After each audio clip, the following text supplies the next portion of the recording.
Amén. ¿Ahora? Sí. Buenas Ya. noches, Buenas buenas noches, noches. bendiciones. Igualmente, mi pastor Héctor, Gracias. Bueno, acá con un poco de frío, pero bien. no me acuerdo si es pastor o apóstol. Ya, perdón. Bueno, yo fui pastor un tiempo, pero después me dediqué a trabajar como médico. Igual sirvo, digamos, predico, me invitan a dar seminarios, viajo a distintas regiones. Mañana voy a ir a Talca a dar un seminario presencial a un grupo de pastores. Así que sirvo al Señor donde me llamen. Amén. Bien, comenzamos entonces. Voy a proyectar, ya vimos un panorama de las secciones del Antiguo Testamento y ahora nos estamos deteniendo principalmente en algunas profecías mesiánicas. Es imposible verlas todas o analizar los libros completos, pero sí por lo menos ver alguna profecía mesiánica. ¿Se acuerdan que la semana pasada vimos Génesis 3:15? Que aunque es muy conocida, generalmente se cita el texto, pero sin considerar el contexto y todos los detalles interesantes que hay. Ahora, bueno, yo escogí una profecía de Isaías, el profeta mesiánico, aunque en realidad cada profecía de Isaías es impactante, pero vamos a detenernos en Isaías 7:14. Bueno, el título que le coloqué es El profeta Isaías y el Mesías Rey. La profecía es esta, Isaías 7, 13 y 14, y que es citado en Mateo capítulo 1, 20 al 23. Voy a pedir si aquí mi querido amigo Patricio puede leer estas escrituras de la palabra del Señor. El primero, Isaías 7, 13 y 14.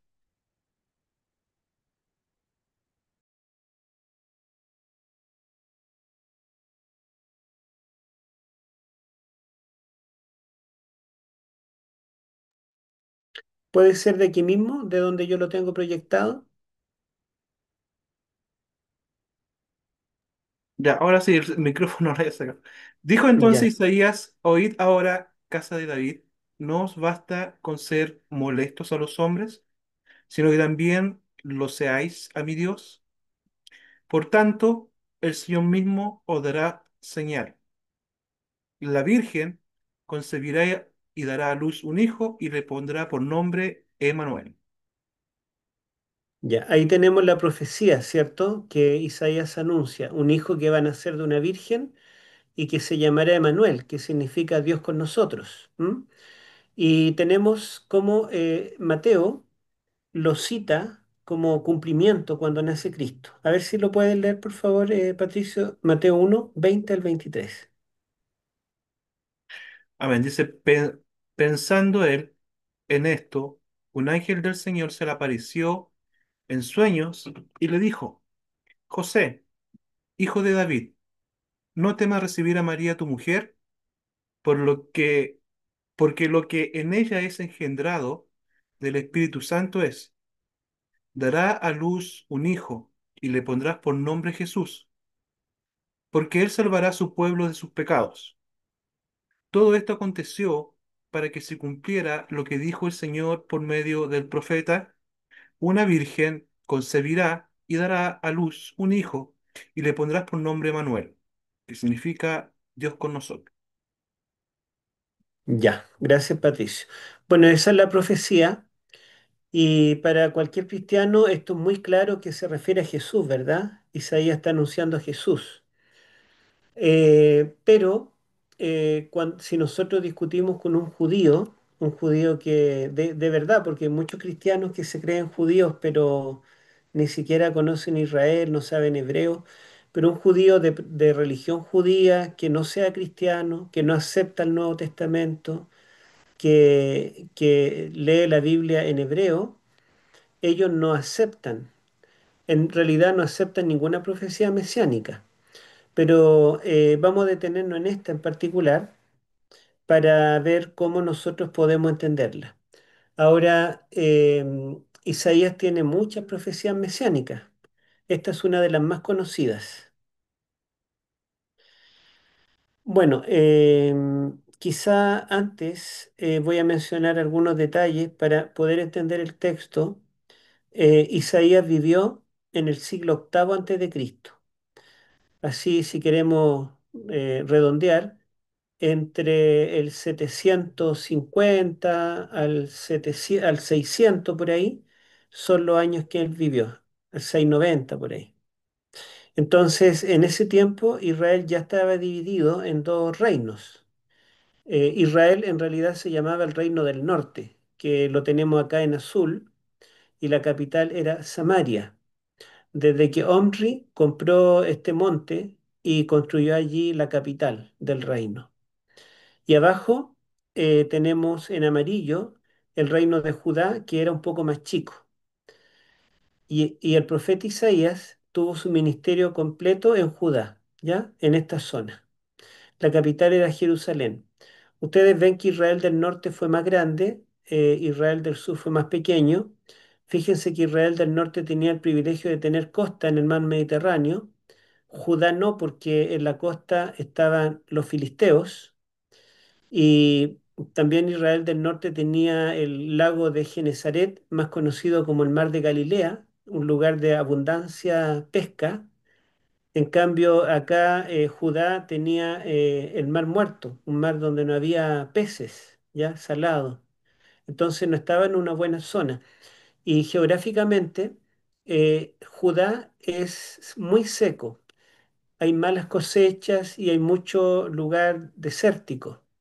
En cambio, en el norte es más verde, se dan buenas cosechas, es una tierra más abundante.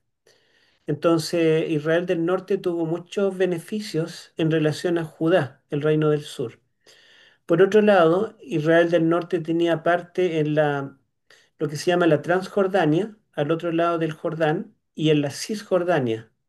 O sea, a ambos lados del río Jordán, que es esta línea que atraviesa todo el territorio, Israel tenía territorio. ¿M? En cambio, Judá estaba limitado solamente al lado occidental y era pequeño, ¿ya? Ahora, em, otro reino vecino que es importante para entender este contexto es el reino de Aram, que está acá, cuya capital era Damasco, que está ubicada acá. Allí se convierte Pablo después. En el Nuevo Testamento este país se llama Siria. En el Antiguo Testamento se llama Aram. ¿M? Bueno, y por otro lado, esta era la realidad de los países de Palestina. Acá también estaban los fenicios, al norte en la costa. Por acá estaban también el reino de Edom, los descendientes de Esaú, Moab y Amón, los descendientes de Lot. Estos eran los reinos que rodeaban a Judá. ¿M? Pero había un imperio, el imperio asirio, que llevaba más de un siglo dominando en todo este territorio del cercano oriente. ¿M? Gobernaba Babilonia, gobernaba, digamos, gran parte de Siria, donde está Damasco. En realidad Siria estaba muy reducida en el tiempo de Isaías, hasta que por ahí por el año 745 a.C. Sube al trono un rey asirio llamado Tiglat-Pileser III, que no se conformó con tener un imperio grande, sino que quiso conquistar más. Y él comenzó a hacer la guerra hacia todos los extremos y conquistó el territorio completo de Babilonia hasta el Golfo Pérsico, ¿m? A ambos lados de los ríos Éufrates y Tigris. También conquistó hacia el norte, el territorio del norte, y también conquistó hacia el sur la tierra de Palestina y posteriormente, después de su muerte, otros reyes asirios conquistaron el imperio egipcio más al sur. Entonces lo que está con verde es lo que conquistó este rey Tiglat-Pileser III, que gobernó desde el año 745 a.C. ¿Mm?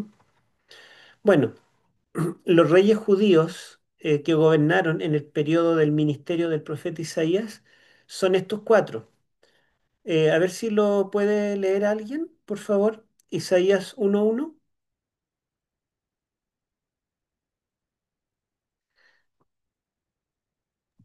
Amén. Amén. Visión de Isaías, hijo de Amós, la cual vio acerca de Judá y Jerusalén en días de Usías, Jotán, Acaz y Ezequías, reyes de Judá. Ya.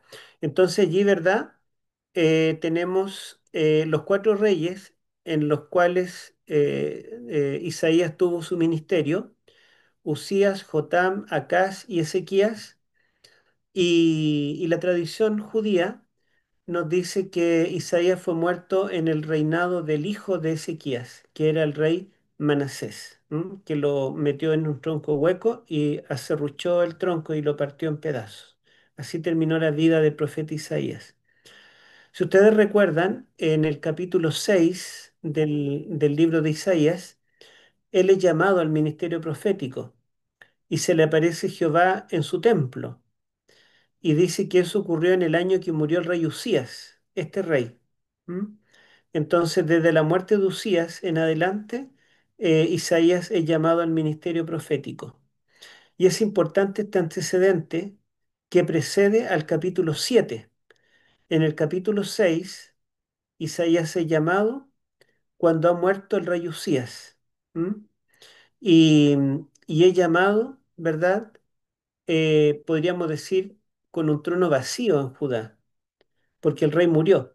Sin embargo, él ve a Jehová como rey. Él dice: ay de mí que soy muerto, porque han visto mis ojos a Jehová, al rey, Jehová de los ejércitos. O sea, Isaías lo declara rey, e incluso él describe su templo como una sala de trono.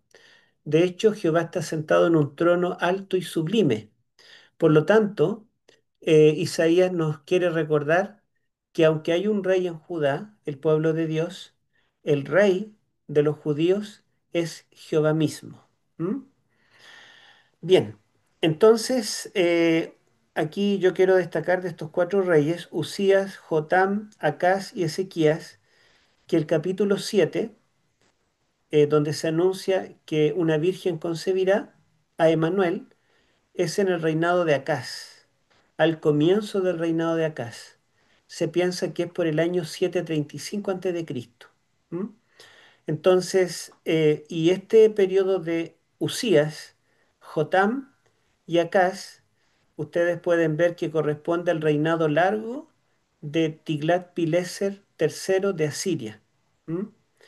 Y luego vino su hijo Salmanasar V, que destruyó completamente y para siempre al reino de Israel del norte, las 10 tribus, este reino, lo que está en azul. Allí cayó Samaria y todo Israel del norte y dejó de existir para siempre. Desde allí en adelante solamente contamos con el reino de Judá.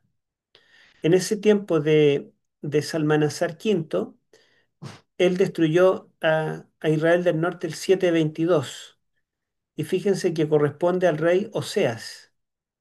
En ese año, el 722, deja de existir el reino de Israel y solamente continúa por un tiempo más el reino de Judá.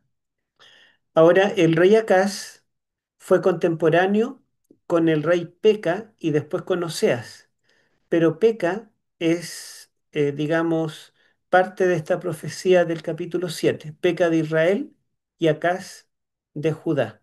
Contemporáneos, como dije, de Tiglat-Pileser III, parte del reinado de Acaz, Salmanasar V y Sargón II. Los tres primeros reyes fueron parte del reinado de Acaz. Y Sennacherib, junto con Sargón II, fueron reyes contemporáneos con el periodo del rey Ezequías. ¿M? Y estos dos reyes, Acaz y Ezequías, los subrayé porque son los únicos dos reyes judíos con los que interactúa directamente el profeta Isaías. ¿M? Este es un contexto histórico para que entendamos bien el capítulo 7. Ahora, hay objeciones de parte del mundo judío y dicen los cristianos no saben nada. Toman textos así de aquí para allá, pero ni siquiera leen el contexto. Ellos ponen varias objeciones, las dos más fuertes son estas. La primera objeción es que la palabra que se traduce en la Reina Valera como virgen, en hebreo es la palabra alma, que literalmente significa joven, no significa virgen. Yo no sé si ustedes tienen alguno, la versión, nueva versión internacional por ahí a mano. ¿Alguien la tiene o en su celular? A ver, yo la voy a buscar mientras. Si alguien la tiene, me dice, ¿ya? Amén, aquí la tengo, profesor. Ya, por favor, el versículo 14,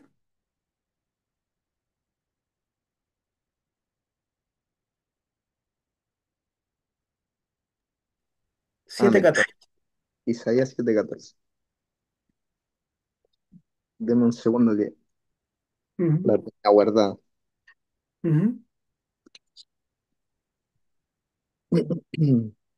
Dice, ay, perdón. Ya, ahora sí.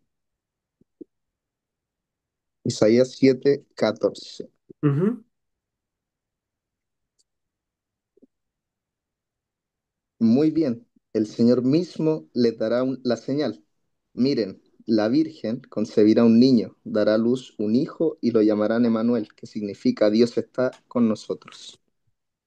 Qué interesante. Yo me acuerdo haber leído la, la nueva versión internacional que lo traducía en forma distinta. A ver, voy a buscar acá en mi computador. Yo tengo varias Biblias. Ah, miren, yo tengo aquí la nueva versión internacional y traduce así. Por eso el Señor mismo le dará una señal.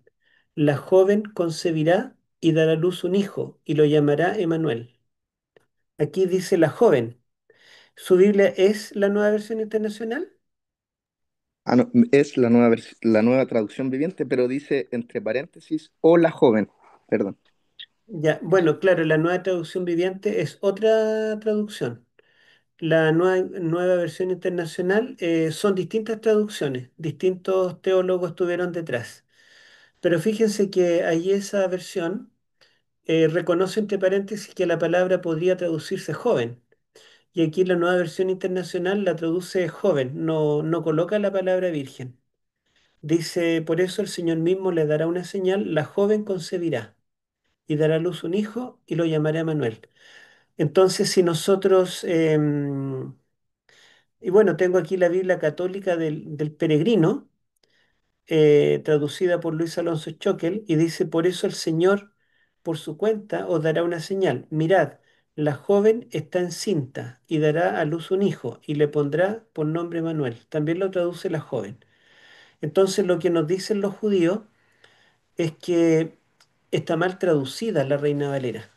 Cuando traduce virgen, es una tradición que se tradujo mal en la Edad Media y que sigue mal traducida, pero que en el idioma original la palabra alma no significaría virgen, sino que significaría joven. ¿M? Y ahí nos desarman la profecía, porque nosotros le damos valor a esta profecía porque creemos que María engendró del Espíritu Santo en forma milagrosa y que realmente ella, digamos, dio a luz siendo virgen.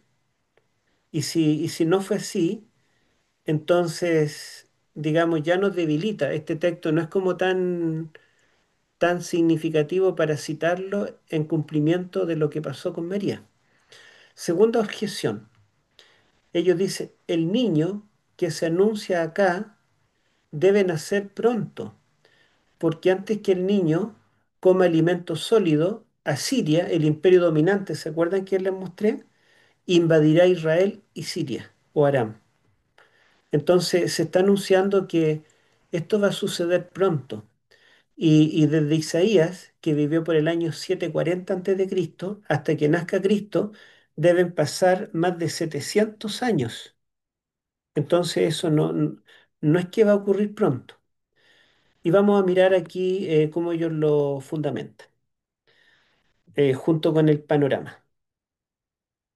Bueno, Isaías, la mayor parte del libro, los 66 capítulos, son oráculos proféticos. O sea, Isaías nos narra sus visiones, sus revelaciones, pero tiene dos secciones históricas, donde nos cuenta parte de su historia y su relación con el rey de turno. Una es la sección del capítulo 7 al 11, donde Isaías se vincula con el rey Acaz.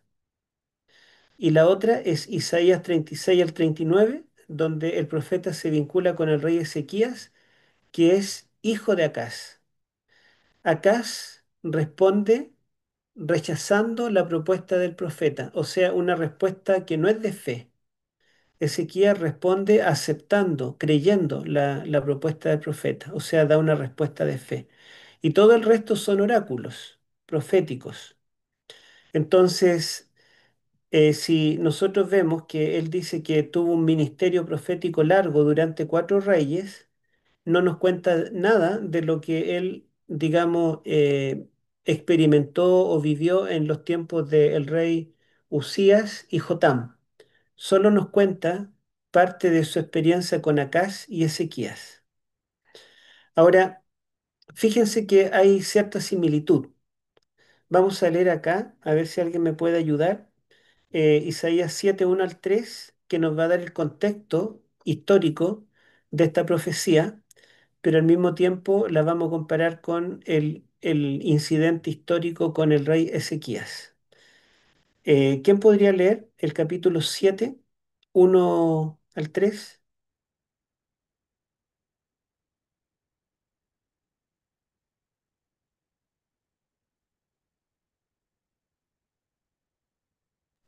Amén. Ya, gracias, David. Aconteció en los días de Acaz, hijo de Jotam, hijo de Usías, rey de Judá, que Resín, rey de Siria, y Peca, hijo de Remalías, rey de Israel, subieron contra Jerusalén para combatirla, pero no la pudieron tomar.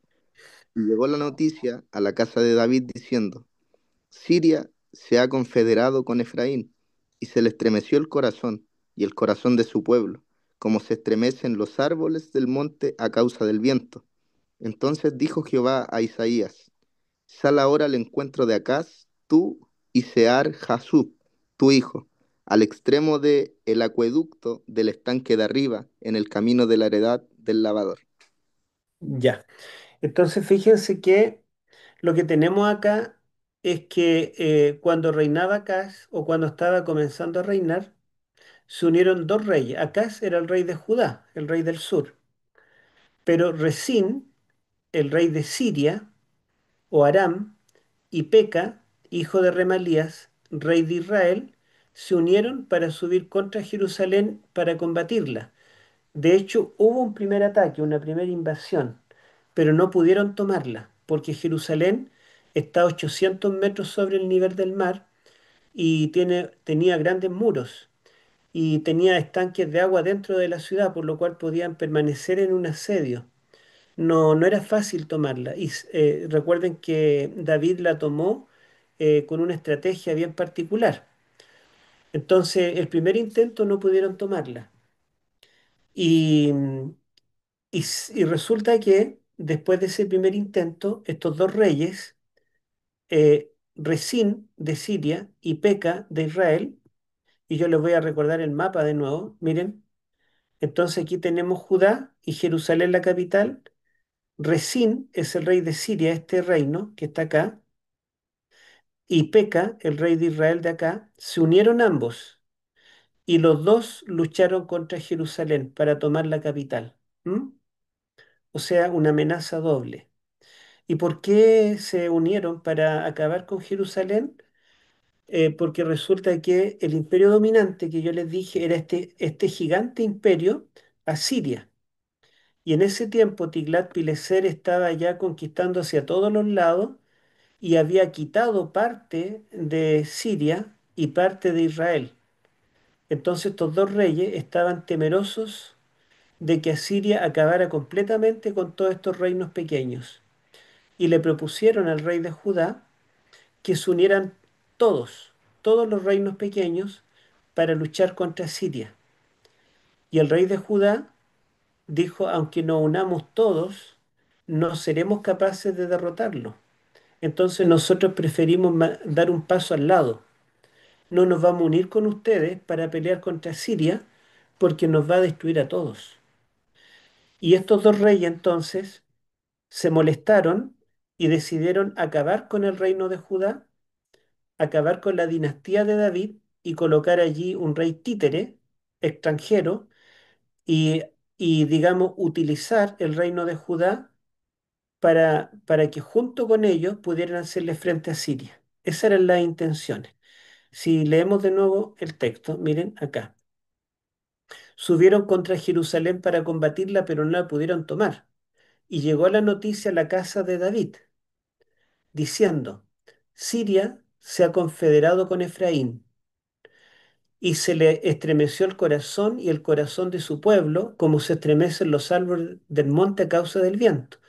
Entonces dijo Jehová a Israel, sal ahora al acueducto, ¿verdad?, a hablar con el rey. Pero yo quería recordar aquí, creo que está en otro versículo posterior, pero ese es el asunto, ¿verdad? Estos dos reinos quieren acabar con Judá, matar al rey Acaz, que es descendiente directo del rey David, y acabar con su dinastía, matar a todos los herederos al trono y colocar a otra persona. Esto es una amenaza directa al Mesías, porque el Antiguo Testamento anuncia que el Mesías que va a salvar al mundo debe ser hijo de David, de la simiente de David. Y si los descendientes de David, el rey que está de turno, y sus hijos mueren, entonces el Mesías no podría venir. Esto no es solo una amenaza militar, política de ese tiempo, sino que es una amenaza que tiene una trascendencia cósmica. Todo el universo se vería afectado si los antepasados de Jesús son exterminados y Jesús no nace. El cielo está interesado también. ¿Se dan cuenta? Detrás de estos dos reyes que se están uniendo para acabar con Judá y con la dinastía y la casa de David, está Satanás, queriendo impedir que el Mesías nazca. Bueno, entonces Dios sale a salvar al rey. Aunque el rey era un rey que hacía lo malo ante los ojos de Jehová, Jehová no puede permitir que el rey Acaz y su descendencia sean exterminadas. Y manda al profeta Isaías, y debe salir, pero acompañado con su hijo llamado Sear Jasub, que en hebreo se lee Shear Yashub. ¿Mm? Deben salir para hablar con Acaz en un lugar específico, el extremo del acueducto del estanque de arriba, en el camino de la heredad del lavador. ¿Mm?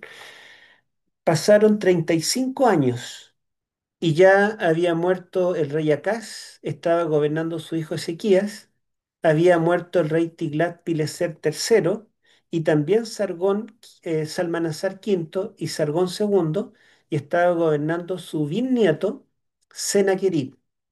Y Sennacherib decidió, ya que Israel había sido destruida, Siria había sido destruida, quedaba Judá y decidió acabar con Judá. Y miren lo que pasa. Esto está en el capítulo 36, 1 y 2, y también voy a pedir que por favor lo lea alguien. Capítulo 36, 1 y 2.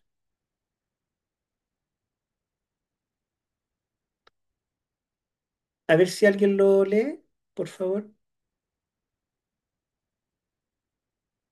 Yo me doy cuenta que a ustedes les gusta escuchar nomás. Amén.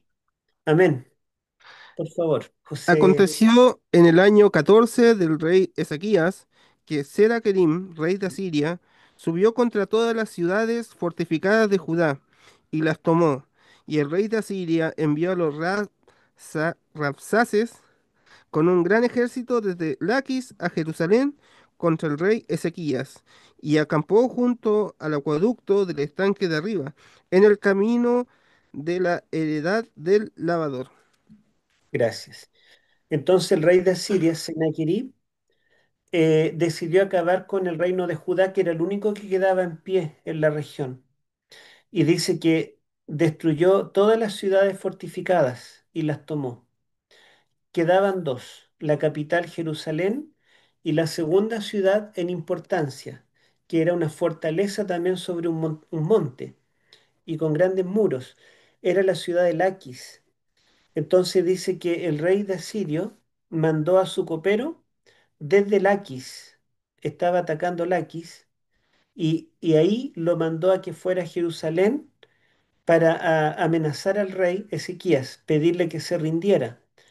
Y este copero, general de ejército, acampó junto al acueducto del estanque de arriba en el camino de la heredad del lavador, el mismo lugar donde 35 años antes el rey Acaz estaba reunido con sus consejeros para planificar, ¿verdad?, cómo evitar que el acueducto estuviera disponible para que las tropas asirias tuvieran allí para beber y digamos, hidratar a sus caballos. Y en este lugar ahora encontramos a este general con un ejército asirio dispuesto a acabar con Jerusalén. En ambos casos, Isaías, de parte de Dios, le ofrece salvarlos. Y como es difícil pensar que pueden ser salvados de una amenaza tan real cuando son minoría, entonces le ofrece una señal. ¿M? Y vamos a dejarlo hasta allí. Bueno, el asunto es que Acaz rechaza la señal y prefiere unirse con Egipto. Perdón, prefiere hacer alianza con Asiria, traicionar a los vecinos y hacer alianza con el imperio grande, Asiria, para que Asiria lo proteja. El peor error, porque eso permitió que Asiria después acabara con Israel y casi acabara con Judá. En cambio, Ezequías sí confió en Dios. Entonces el primer rey tuvo una respuesta de un hombre incrédulo, siendo del pueblo de Dios, y Ezequías tuvo una respuesta de fe. Em, entonces, si yo les preguntara, así el capítulo 7:14, que el Señor dice que les dará una señal, una virgen concebirá o una joven concebirá y dará a luz un hijo. ¿Se referirá a algo que va a pasar 7 siglos y medio después?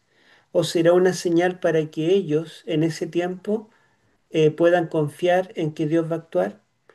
Al parecer, el contexto no está hablando de una situación puntual, ¿verdad? Vamos a continuar acá. Vamos a continuar leyendo entonces esta historia del capítulo 7 y aquí vamos a incluir los versículos 13 y 14, que es la profecía. A ver si alguien puede leer desde el versículo 3 hasta el versículo 17.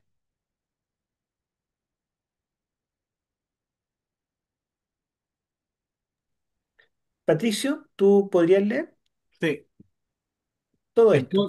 Entonces dijo Jehová a Isaías: Sal ahora al encuentro de Acaz, tú y Sear Jasub, tu hijo, al extremo del acueducto del estanque de arriba, en el camino de la heredad del lavador. Y dile: Cuídate y ten calma. No temas ni se turbe tu corazón a causa de estos dos cabos de tizón que humean por el ardor de la ira de Resín y de Siria, y del hijo de Remalías.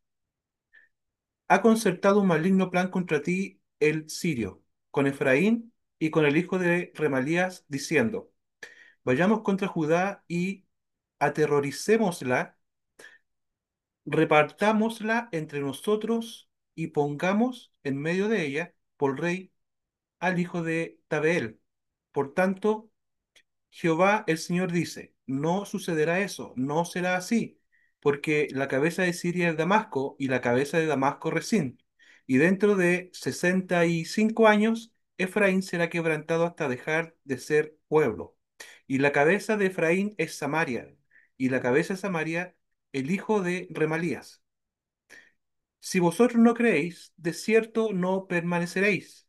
Habló también Jehová a Acaz, diciendo: Pide para ti una señal de parte de Jehová tu Dios, demandándola ya sea de abajo en lo profundo o de arriba en lo alto. Y respondió Acaz: No pediré ni tentaré a Jehová. Dijo entonces Isaías: Oíd ahora, casa de David, ¿no os basta con ser molestos a los hombres, sino que también lo seáis a mi Dios? Por tanto, el Señor mismo os dará señal. La Virgen concebirá y dará a luz un hijo, y le pondrá por nombre Emanuel. Comerá mantequilla y miel hasta que sepa desechar lo malo y escoger lo bueno, porque antes que el niño sepa desechar lo malo y escoger lo bueno, la tierra de los dos reyes que tú temes será abandonada. Jehová hará venir sobre ti, sobre la casa de tu padre y sobre tu pueblo días, cuales nunca vinieron desde el día en que Efraín se apartó de Judá, esto es, al rey de Asiria. ¿Hasta ahí? Sí, gracias. Bueno, entonces ahí tenemos la historia completa. Recuerdo de nuevo, se une el rey de Israel, ¿verdad?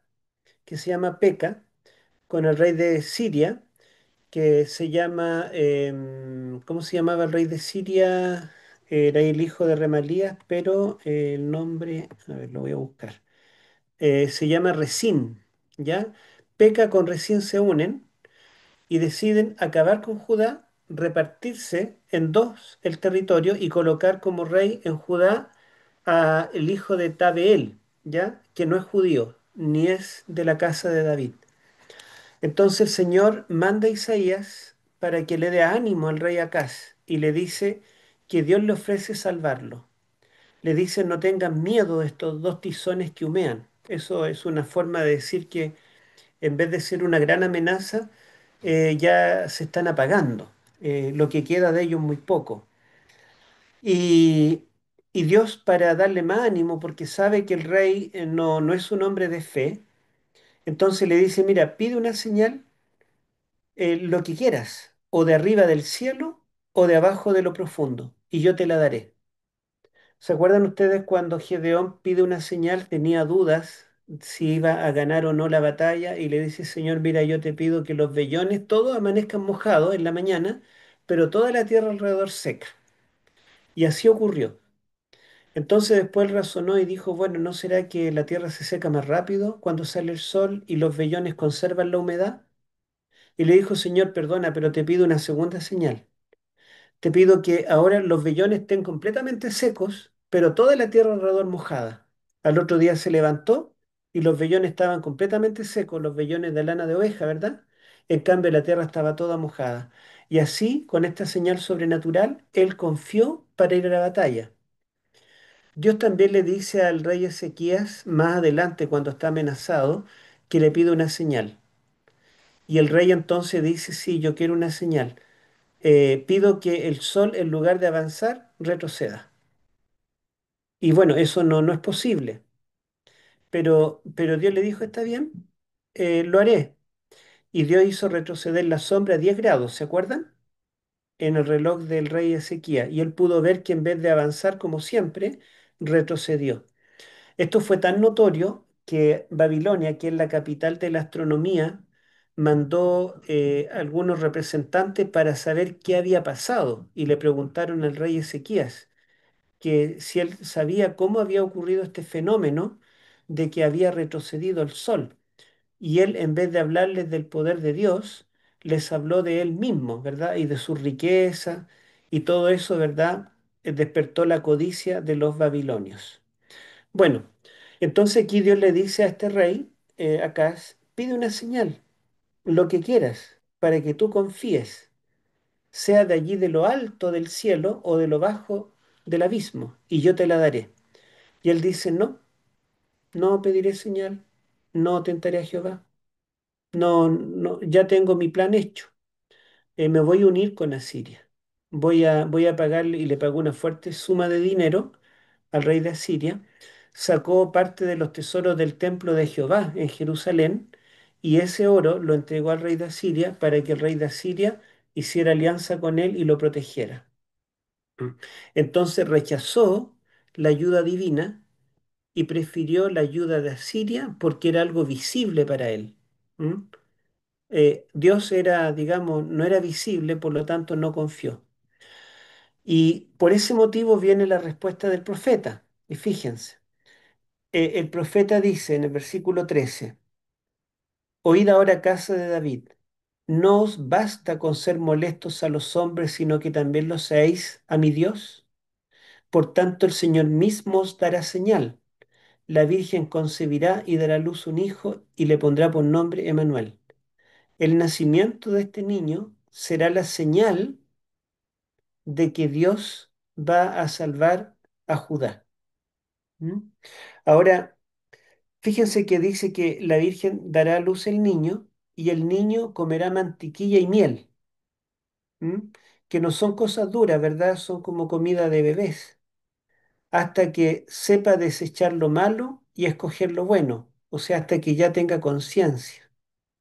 Porque antes que el niño sepa desechar lo malo y escoger lo bueno, la tierra de los dos reyes que tú temes será abandonada, porque Asiria lo destruirá. Entonces pregunto, ¿este niño que va a nacer 800 años después o debe nacer en ese contexto? Porque en el año 732 Asiria acabó con Aram o Siria, el rey Resín. Miren, aquí tenemos la fecha. Esta amenaza fue como el 735 y el 732, 3 años después, el reino que está acá, el reino de Siria o Aram, fue destruido por los asirios. Y, Israel fue derrotada también, pero Samaria todavía se salvó un tiempo más porque el rey Peca se rindió y estuvo dispuesto a pagar tributo. Le pagó tributo hasta que murió, o más bien fue asesinado por Oseas, que era un general que se rebeló. Oseas quedó a cargo del trono y Oseas se cansó de pagar tanto tributo y cuando no quiso pagar tributo, el rey de Asiria, Salmanasar V, destruyó también Israel el 722. Con 10 años de diferencia dejaron de existir. El 732 fue destruido completamente Siria y el 722 fue destruido Israel. Los dos reyes a los cuales temía el rey Acaz fueron destruidos. Si miramos nosotros la fecha, uno fue destruido el 732, bien cerca de este tiempo, y el otro el 722. Aquí está la fecha. Se supone que el niño va a nacer en ese periodo, ¿verdad? Antes que el niño tenga una conciencia plena del bien y del mal, dice que estos dos reyes serán derrotados. Así que el contexto nos da a entender que ese niño que debía nacer, que sería una señal, era una señal para que ellos la vieran. Ellos debían ver a un niño nacer. ¿Mm? Bueno, aquí. Y fíjense lo que dice inmediatamente el capítulo 8. ¿Qué dice el capítulo 8? A ver si alguien lo puede leer. Los versículos que tenemos acá, del 3 al 10.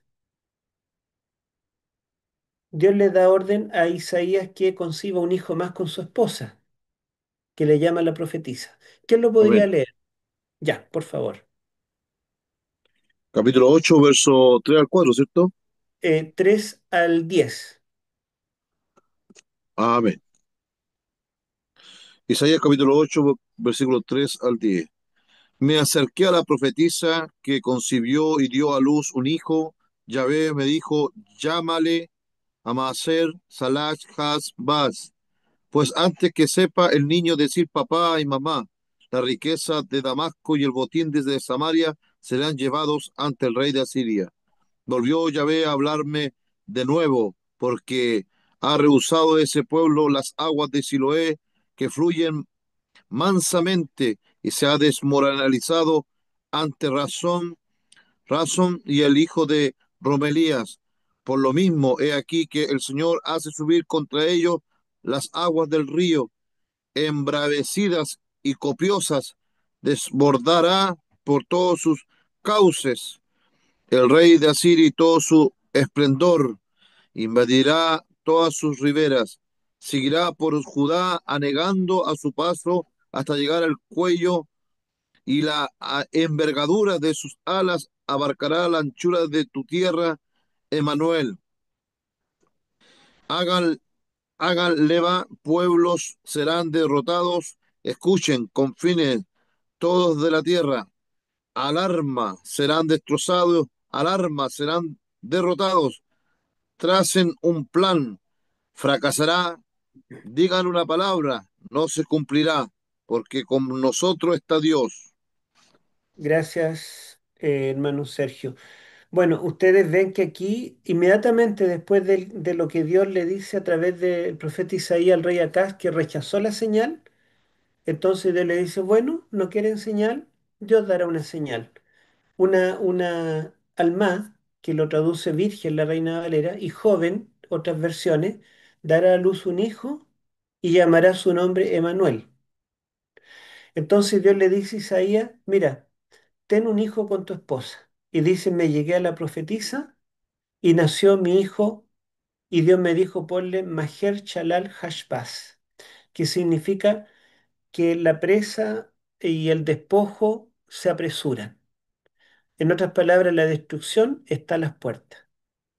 Y dice que el versículo 4 porque antes que el niño sepa decir, Padre mío y Madre mía, será quitada la riqueza de Damasco y los despojos de Samaria delante del rey de Asiria. Damasco y Samaria son las capitales de Israel y de Siria, los dos reinos que están amenazando la existencia de Judá. Ahora, Padre mío y Madre mía, resulta que la palabra padre y madre o papá y mamá en el idioma hebreo se tomaron del balbuceo de los bebés. Padre se dice Av, Av, y para un bebé no es difícil decir Av. Y madre se dice Ab y Y padre mío se dice Abí, madre mía, a mí. Entonces, antes que el niño aprenda a decir Abí o a mí, estos dos reyes que tú temes serán derrotados por el rey de Asiria. Aquí está hablando del nacimiento de un niño. ¿M? Y luego dice el versículo 8 que Asiria será como un río impetuoso que invadirá, ¿verdad? Y acabará con todos los reinos de Palestina. Incluso inundará Judá. Dice, llegará hasta la garganta o hasta el cuello, dice la otra versión. Luego extenderá sus alas, llenará la anchura de la tierra. Emanuel, Dios con nosotros. Reuníos pueblos, seréis quebrantados. Oíd todos los que sois de lejanas tierras, ceñidos y seréis quebrantados. Preparaos y seréis quebrantados. Haced planes y serán anulados. Proferid palabras y no será firme, porque Dios está con nosotros. Emanuel. Entonces, esto que nosotros proyectamos, 8 siglos después que se va a cumplir con el nacimiento de Jesús, si leemos los capítulos 7 y 8 de Isaías, pareciera que se está cumpliendo en ese tiempo. ¿Mm? Bueno, vamos a ver cómo respondemos a estas objeciones. Acá yo tengo en hebreo la profecía, Daniel 7:14. Es solamente tengo marcado aquí para que ustedes vean cómo dice que se va a llamar y llamará su nombre Emanuel, que se lee Imanu él. Im significa con, nu significa nosotros, él es la abreviación de Elohim, Dios. Imanu él significa Dios con nosotros.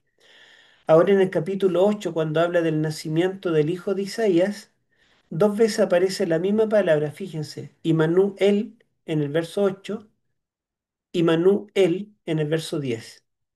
En el verso 8, ustedes se dieron cuenta que no lo traduce, dice simplemente Emanuel, pero en el verso 10 lo traduce y lo traduce porque Dios está con nosotros. Entonces, los judíos nos dicen que nosotros estamos usando mal el texto porque en primer lugar la palabra alma no significa virgen, simplemente es una mujer joven, y en segundo lugar, el contexto no está proyectándose en su futuro lejano, sino que se está hablando se está dando una señal para que el rey Acaz en su tiempo vea el cumplimiento de esta profecía. ¿Mm? Bueno, vamos a mostrar, más bien vamos a detenernos o vamos a avanzar en esto. Aquí tengo solo unas imágenes para que ustedes vean que Asiria quiera pequeña al principio, la capital Nínive fue creciendo y ya en tiempos de Tiglat-Pileser III era un imperio y posteriormente fue más grande, después conquistó Egipto. Aquí tenemos a Sargón y Sennacherib, ¿m? Los dos reyes que Sargón II eh, comenzó el 722 cuando su padre acababa de terminar con el reino de Israel del norte. ¿M? Y después Sennacherib es el hijo que está delante de él, ¿verdad? El que está acá. Es el hijo que reina cuando muere Sargón II y es el que destruye Judá y estuvo a punto de acabar con Judá y Jerusalén, pero el Señor actuó gracias a que el rey Ezequías tuvo fe y aceptó la propuesta del profeta. Aquí tenemos, ¿verdad? Imágenes esculpidas en el palacio de Sennacherib. Aquí fíjense con la ciudad de Laquis, la segunda ciudad más grande y más fuerte que fue completamente tomada. Ahí están representados los muros. Fíjense que está sobre un monte, no es fácil llegar, pero los asirios la tomaron. Y fíjense cómo sacrificaron a los judíos. Ahí están los judíos, es verdad, empalados. ¿M? Y ahí vemos carros de guerra atacando la ciudad, escaleras, fíjense los judíos cayendo. Están representando, se representa en el palacio como la segunda ciudad más grande y más fuerte del reino de Judá fue tomada. Ahí también están los judíos llevando tributos, ¿verdad? Y siendo llevados cautivos. Y aquí está el rey Sennacherib sentado en el trono con su... Bueno, ahí ellos son eunucos. No sé si se dan cuenta entre los soldados asirios y los eunucos asirios. ¿Cómo yo sé que son eunucos? A ver, ¿Por la alguien se... barba, mi hermano? Exacto, porque al castrarlo en la niñez no desarrollan los caracteres sexuales secundarios y no tienen barba los eunucos. Entonces, como no tienen barba, estos esclavos son eunucos del rey. Son los que trabajan en palacio con las concubinas y como son eunucos, entonces no pueden embarazarlas. ¿M? Y tampoco, ¿verdad?, desarrollan los caracteres sexuales secundarios. Bueno, y aquí tenemos los judíos, fíjense cómo se están rindiendo, así eran los judíos, eran crespitos. ¿M? Todo esto lo representa el rey Salmanasar en su palacio. ¿M? Y se han encontrado en las ruinas de Laquis cartas que los generales estaban escribiendo al rey Ezequías desesperados, justo antes de ser destruidos. ¿M? Bueno, vamos a avanzar. Entonces, una vez yo les dije que las profecías habían dos tipos principales, la profecía clásica y la profecía apocalíptica. La profecía clásica era una profecía dada en lenguaje literal y la profecía apocalíptica dada en símbolos. Acá tenemos una profecía clásica porque el lenguaje es literal. Se mencionan los reyes, ¿verdad? Y las naciones. En una profecía apocalíptica quizás veríamos una bestia con tantas cabezas, ¿cierto? Luchando contra otra bestia. En segundo lugar, la profecía clásica se cumple a corto plazo. O sea, esperamos que se cumpla en ese tiempo del profeta. La profecía apocalíptica tiene un cumplimiento a largo plazo, así que se puede cumplir muchos siglos después. Y la profecía apocalíptica es incondicional y la profecía clásica es condicional. ¿Qué significa eso? Que la profecía clásica se cumple solamente si los destinatarios cumplen con su parte. ¿M? En cambio, la profecía apocalíptica es incondicional porque revela los planes de Dios que nadie puede cambiar. Y les pongo un ejemplo. Jonás fue enviado a predicar a Nínive que en 40 días sería destruida. Es una profecía clásica porque no hay símbolo, Nínive en Nínive, ¿verdad? Y es a corto plazo, en 40 días. Sin embargo, los ninivitas se arrepintieron y Nínive sería destruida por la impiedad, por la maldad. pero como se arrepintieron, Dios los perdonó y la profecía no se cumplió. No es que Dios falló o que no conozca el futuro, sino que la profecía clásica es condicional. También Dios se proponía sacar a Israel de Egipto y que Moisés lo introdujera en Canaán a esa generación. En 2 años ya podrían estar en Canaán, pero el pueblo rechazó el mensaje de los espías. Bueno, 10 espías dieron un mensaje negativo, 2 espías dieron un mensaje positivo de fe, le dijeron tomemos Canaán, pero ellos rechazaron y dijeron no queremos ir a Canaán, preferimos volver a Egipto. Y finalmente, ¿verdad? La profecía de que Dios lo iba a bendecir con entrar a Canaán a esa generación no se cumplió. Pero no es que Dios no tuviera poder para cumplirla, sino que la profecía clásica requiere una respuesta de los receptores. Si los receptores no colaboran, entonces la profecía no se cumple. Y Dios lo introdujo en Canaán, pero tuvo que morir toda esa generación y se cumplió recién con la segunda generación. Ni siquiera Moisés entró. Acá tenemos una profecía clásica. Otra característica de la profecía clásica es que la profecía clásica puede tener doble cumplimiento. La profecía apocalíptica tiene un solo cumplimiento. Por ejemplo, fíjense que la profecía apocalíptica anuncia la segunda venida de Cristo. ¿Será que la segunda venida se puede repetir más de una vez? No, porque el Señor tiene un día y una hora en que va a venir y eso es, digamos, incondicional. La profecía apocalíptica anuncia la venida del anticristo. ¿Será que el anticristo va a venir más de una vez? No, es un anticristo. Entonces la profecía apocalíptica es incondicional y tiene un solo cumplimiento. La profecía clásica es condicional y puede tener dos cumplimientos. Les doy un ejemplo. Los profetas menores, casi todos, anuncian el día de Jehová grande y terrible. Nosotros automáticamente lo leemos como la segunda venida de Cristo, cuando viene a destruir a los impíos. Pero si leemos el contexto, esas profecías están anunciando la destrucción de Judá por medio de Babilonia. Cuando Nabucodonosor destruyó Judá, es el día de Jehová grande y terrible. Pero esa profecía tiene un doble cumplimiento y también anuncia la segunda venida de Cristo en un futuro lejano. ¿Mm? En este caso, Isaías capítulo 7, lo que tenemos es una profecía clásica. Por lo tanto, nosotros esperamos un cumplimiento a corto plazo, pero también esperamos una profecía, un doble cumplimiento, un segundo cumplimiento en un futuro lejano. Y allí, entonces, Isaías 7:14 se cumple en Jesucristo. Y vamos a fundamentarlo, ¿ya? Bueno, aquí están las dos objeciones. ¿Mm? Si ustedes se fijan en el contexto, ya leímos estos textos cuando Isaías sale al encuentro de Acaz y le ofrece una señal. Fíjense que el profeta debe dirigirse a Acaz. Miren, dice, sal ahora al encuentro de Acaz. Y dice, y dile a Acaz, cuídate, ten calma, no temas, etcétera. El mensaje es para el rey Acaz en forma específica.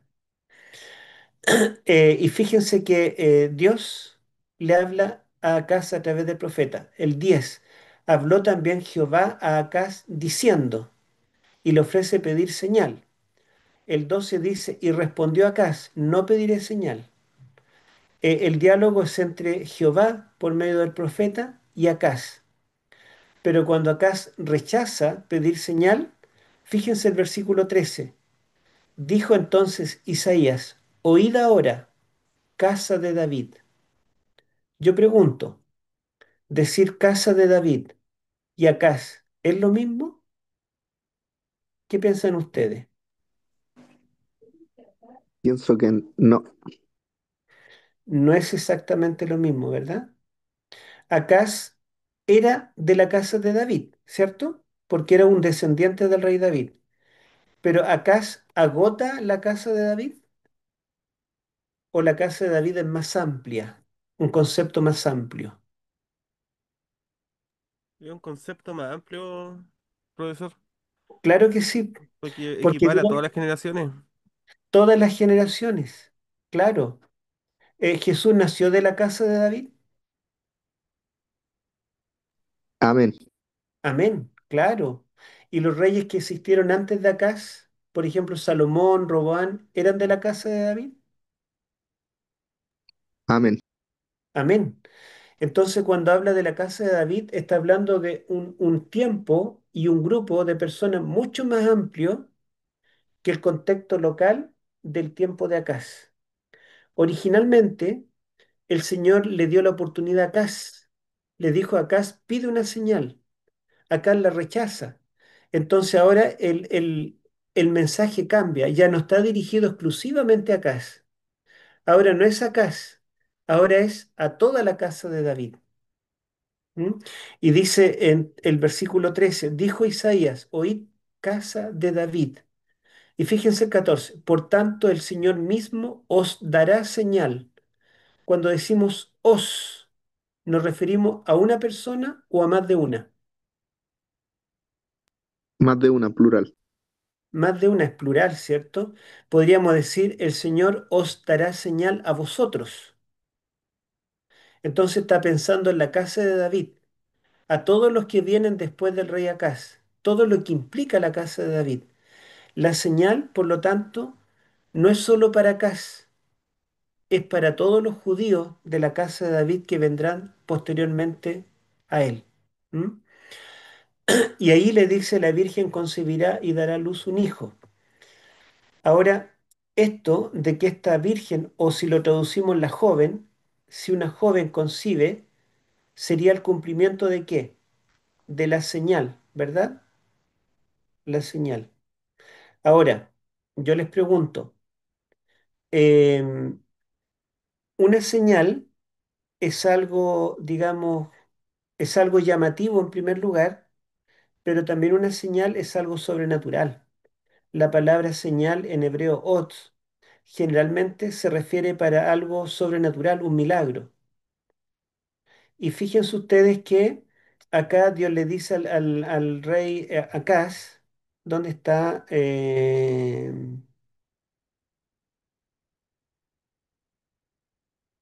Miren, el versículo 11, pide para ti señal de parte de Jehová tu Dios, demandándola ya sea de abajo en lo profundo o de arriba en lo alto.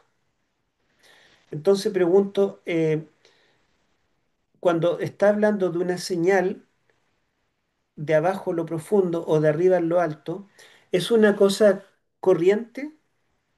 Por ejemplo, podría ser una señal sobrenatural que Dios le muestre al rey que de pronto esté nublado. No, No sería una señal, porque estar nublado es como algo cotidiano. O de pronto será una señal que, a ver, que no sé, pues haya lluvia. No es una señal, ¿verdad? Entonces, ¿cómo el rey, si Dios le dijo, mira, pídeme una señal, aunque sea lo más increíble? Pídemelo y yo te lo daré para que confíes.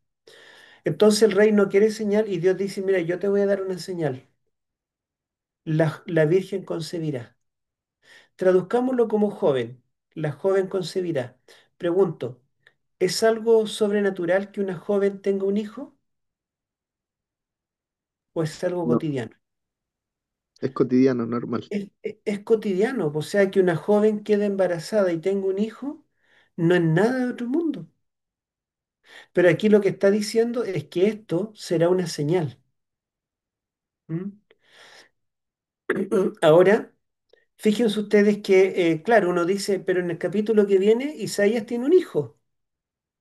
Sí, porque Isaías pertenece a la casa de David. Algunos dicen que el cumplimiento primario, ahí cercano a corto plazo, fue con el hijo de Isaías. Otros dicen que el cumplimiento cercano tiene que haber sido el nacimiento del rey Ezequías, porque acá, el rey que está gobernando acá, es el padre de Ezequías.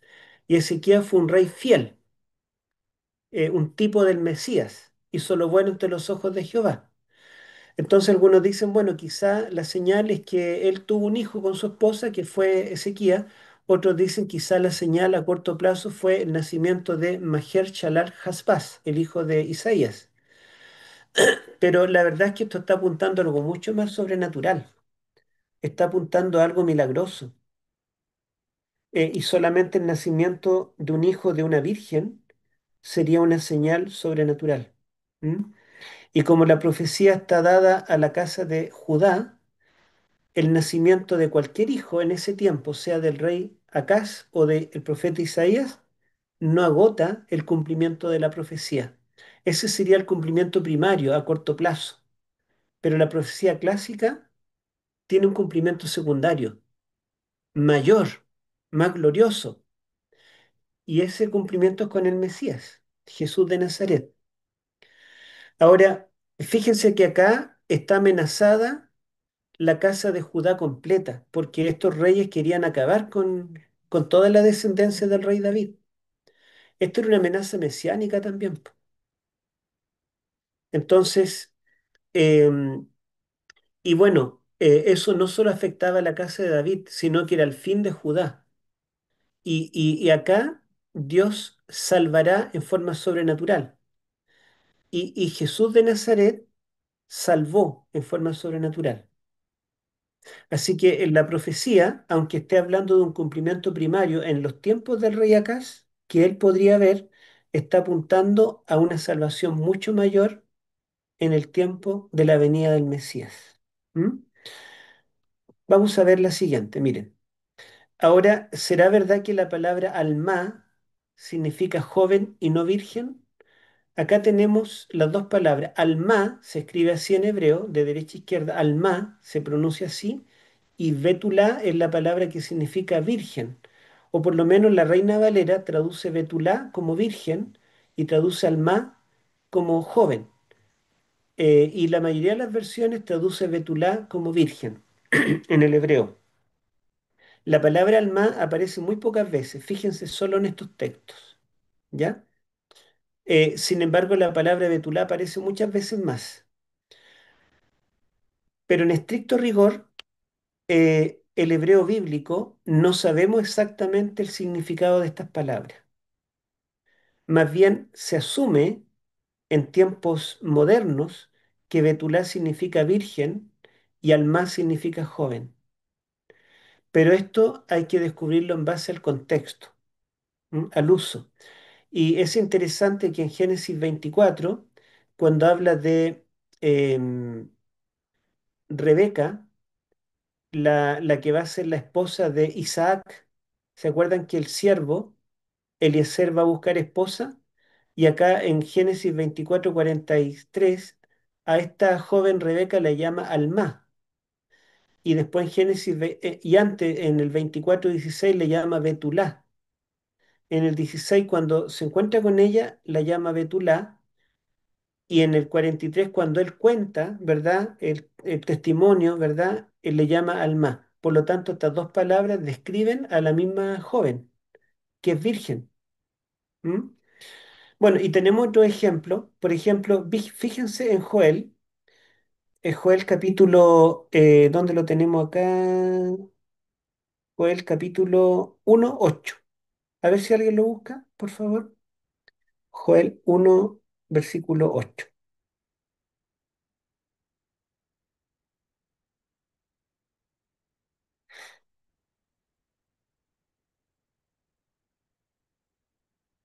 Incluso hoy en el hebreo moderno, la palabra betulá Amén. significa virgen, y la palabra alma significa joven. ¿Mm? Por favor. Joel, capítulo 1, versículo 8.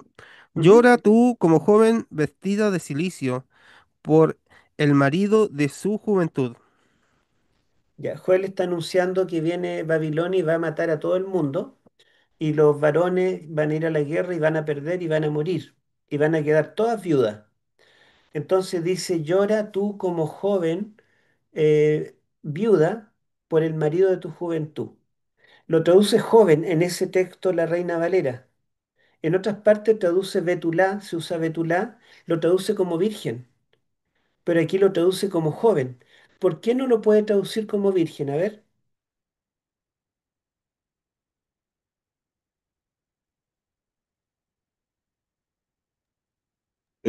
¿Está Profesor, casada? ¿cuál fue la pregunta? Perdón. ¿Porque Sí, está porque, casada? Tú dices marido. El claro, término. porque acá, fíjense que la Reina Valera la palabra betulá la traduce como virgen. Y acá se emplea la palabra betulá también. Pero sin embargo, aquí lo traduce como joven. ¿Y por qué lo traduce como joven? Justamente por lo que ustedes se dan cuenta. Porque está hablando de mujeres casadas, mujeres jóvenes pero casadas. Y dice, llora por tu viudez, por la muerte de tu marido, betulá. Entonces, obviamente, si eran mujeres casadas y tenían marido, no eran virgen. Entonces, la palabra betulá no necesariamente significa virgen, y por otro lado, la palabra alma no significa necesariamente joven. Y yo quiero mostrarle aquí uno de los mejores diccionarios teológicos. No lo alcancé a traducir, pero vamos a leer parte de esto. Acá tengo el nombre del diccionario, si ustedes lo quieren saber. Theological, a ver, voy a sacar esto. Theological Workbook of the Old Testament. Eh, es del Instituto Modi. ¿M? Y miren, vamos a leer acá solamente esta página. Yo puse entero, o sea, la primera la vamos a leer. Lo puse entero para que ustedes lo puedan tener y después lo traduzcan.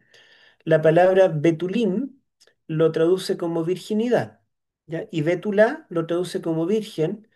Maid significa doncella. Maiden también es similar. Virgen, doncella, joven.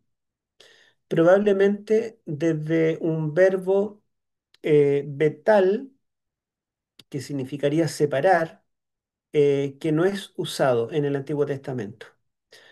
Y continúa, dice, aunque los léxicos hebreos y las traducciones modernas generalmente traducen Betulá como virgen, este erudito Wenham, que es uno de los mayores expertos en las lenguas semitas de carácter de origen evangélico. Él es evangélico, Wenham, pero es un erudito en las lenguas bíblicas. En este artículo, y también Cebat, que es un erudito judío, uno de los mayores, digamos, expertos en la lengua hebrea, bueno, él es judío, un evangélico y un judío que son autoridad mundial en esto, ellos discrepan de esto como el significado general, eh, pero prefieren traducir una joven doncella casable o, o en etapa de matrimonio o con edad para casarse, ¿ya? Una doncella, maiden es doncella joven en edad de casarse, ¿ya? Así lo traduce la palabra betulá, es decir, porque ¿cuál es la objeción judía? Ellos dicen que si realmente vamos a traducir como virgen, deberá haber puesto la palabra betulá, porque es la palabra que significa virgen. Pero aquí estos expertos, tanto un evangélico como un judío, están diciendo que en realidad esa palabra betulá, en vez de traducir la virgen, deberá traducirse una joven doncella en edad de casarse. Eh, eh, eh, Profesor, Ad- Adelante. claro, bueno, acá no sé, en esta Biblia que tengo yo, que traduce bueno, esta es la Biblia de Jerusalén, Ujú. latinoamericana, ¿Ya? tradu- traduce a muchacha o joven recién casada, lo traduce así en el hebreo, y en el griego lo traduce como virgen, Claro. eh, Eh, como bien apegado al original. No sé si estará bien el aporte, ¿no? Sí, Ya que estamos sí, hablando de muchacha casada claro, o mujer joven casada, a eso claro. me refiero. Pero se está refiriendo a la otra palabra, ¿verdad? La palabra alma de Isaías 7:14, ¿verdad?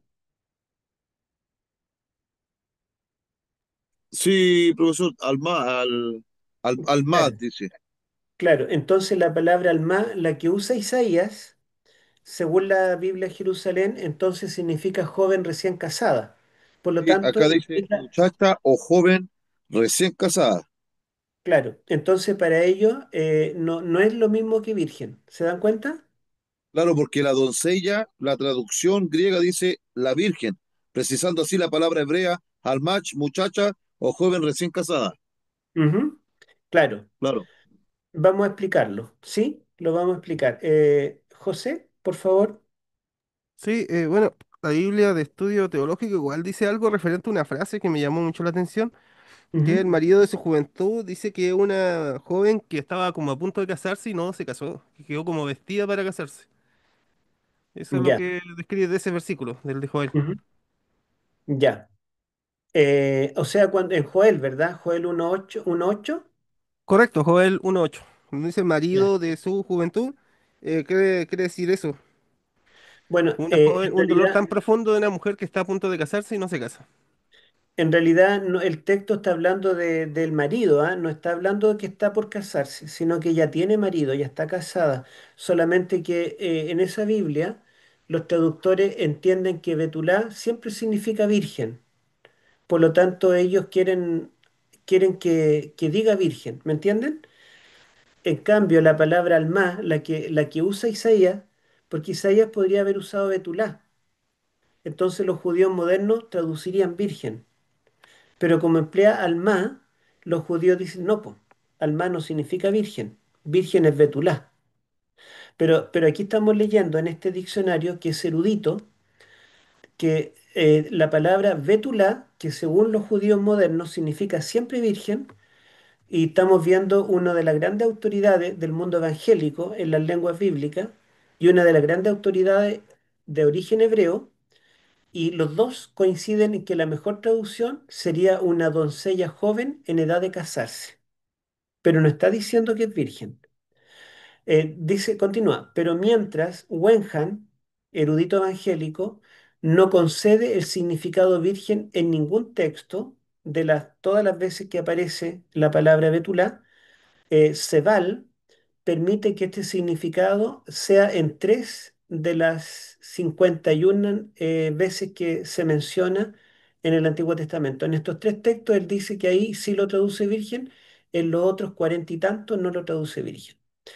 De todas maneras, un fuerte motivo puede ser presentado que Bétula no es un término técnico para Virgo intacta, una locución latina que significa virgen que no ha tenido intimidad en el Antiguo Testamento.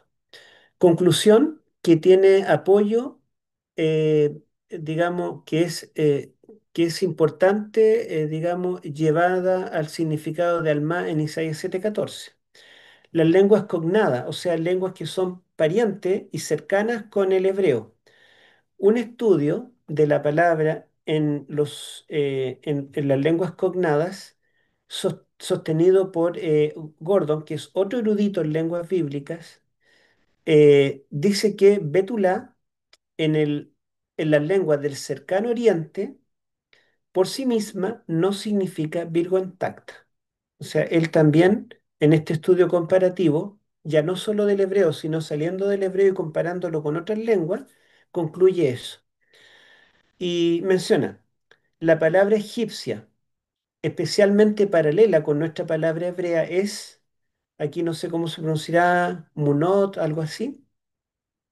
Mientras la palabra puede denotar joven o virgen, puede también denotar una joven mujer en edad de casarse o una mujer joven que ya ha tenido relaciones sexuales. O sea, el equivalente a Betulá en egipcio de los tiempos de Isaías se refiere, en egipcio puede referirse incluso a una mujer que ya ha tenido relaciones. Así, la palabra es usada en los textos de las pirámides de, las protegidas del rey, quien es explícitamente llamado, a la cual explícitamente le llama su madre, y también la usa para Isis, de quien se dice que en su sarcófago, en un oráculo de su sarcófago, que ella fue misteriosamente embarazada. Se va, el erudito judío concluyó puede ser establecido que esta palabra egipcia no es usada para denotar virginidad biológica, sino más bien el vigor de la juventud o el potencial de la maternidad. Ahora, en el acadio, que es otra lengua, digamos, cercana al hebreo, Betulá denota primariamente un grupo de edad. Solamente en contextos específicos, esta asume la connotación de virgen. O el erudito Filkenstein, en este artículo, y otro erudito, Landsberger, en un alemán, aquí está el artículo, dice, han, a ver, underscore, han concluido en estudios independientes el uno del otro que la palabra normalmente es mejor entendida como joven, una joven en edad de casarse. Perdón, no casada, una joven no casada. En efecto, no hay una palabra para virgen en sumerio ni en acadio. Aquí el concepto es expresado negativamente quien no es desflorada o quien no ha sido, digamos, no ha tenido intimidad. O sea, no hay una palabra en la lengua antigua para virgen, sino que cuando se quiere hablar de una virgen se dice que es una joven que no ha tenido intimidad. Y bueno, aquí también está en el ugarítico, ¿verdad? En el ugarítico, el epíteto frecuente se utiliza esta palabra para Anats, la esposa del dios Baal, quien repetidamente tiene relaciones sexuales con Baal. O sea, no podría significar virgen. En, en el árabe, que es lengua familiar también, la tradición chiita, Fátima, la hija de Mahoma, aunque es madre de Hassan y de Hussein, junto con otros hijos, lleva el título de Batul, que equivale al hebreo Betulá. ¿M? En el arameo, que es lengua también familiar del hebreo, en texto arameo de Nippur, Montgomery, que es un experto en esta lengua, interpreta la frase Betulá como dando a luz y no, a ver, teniendo un parto pero sin éxito, o sea, como que el bebé muere, así traduce la palabra, para denotar una esposa, digamos, que sufre por no poder tener hijos y tener otras enfermedades femeninas. Bueno, en estos casos esa palabra obviamente no se refiere a una virgen. Sebat, este erudito judío, concluyó que la palabra no significa virgen en ningún lenguaje en forma exclusiva, principalmente en hebreo y generalmente en acadio y en ugarítico. Bueno, ahí ustedes pueden ver, es interesante cómo los mismos expertos en la lengua hebrea dicen que si nosotros digamos, si los judíos dicen que aquí debería haber usado la palabra betulá para decir virgen, no es correcto. ¿M? No es correcto. Ahora, fíjense ustedes que cómo tradujeron los judíos, no cristianos, sino los judíos 3 siglos antes de Cristo, los que tradujeron la Biblia del hebreo para el griego, que ellos no eran cristianos, no están influidos por el Nuevo Testamento no existía, Cristo no nacía. Esta es la traducción griega. Dice, bueno, voy a traducirlo. Por esto dará el Señor el mismo a vosotros señal. He aquí, G Parcenos. G Parcenos significa la Virgen. La palabra Parcenos en griego es la palabra para virgen. Aunque el hebreo, el arameo, el egipcio, el sumerio, el acadio, todas las lenguas, ¿verdad?, semitas y orientales no tienen una palabra para virgen, el griego, que es un idioma europeo, sí tiene una palabra para virgen, y es la palabra parcenos. De hecho, por ejemplo, se le llama parcenos en biología a una reproducción asexuada. Hay plantas e insectos que tienen una reproducción que se llama parcenogénesis, porque es una reproducción sin unión de macho con hembra, sino que hay otros tipos de reproducción. No me voy a meter en la parte de biología muy detallado, pero la palabra griega parcenos significa virgen. O sea, en hebreo no hay una palabra para virgen, pero en griego sí. La pregunta, alguien neutral que no es cristiano, ¿verdad? Que no es evangélico, católico, y que no es, digamos, que es del tiempo, digamos, de un tiempo muy cercano a Isaías, que es anterior a Cristo, estos judíos, ¿cómo tradujeron? ¿Qué palabra griega emplearon para traducir la palabra hebrea alma? Utilizaron la palabra virgen en griego, parcenos. He aquí la virgen concebirá y dará a luz un hijo y llamará el nombre de él Emanuel.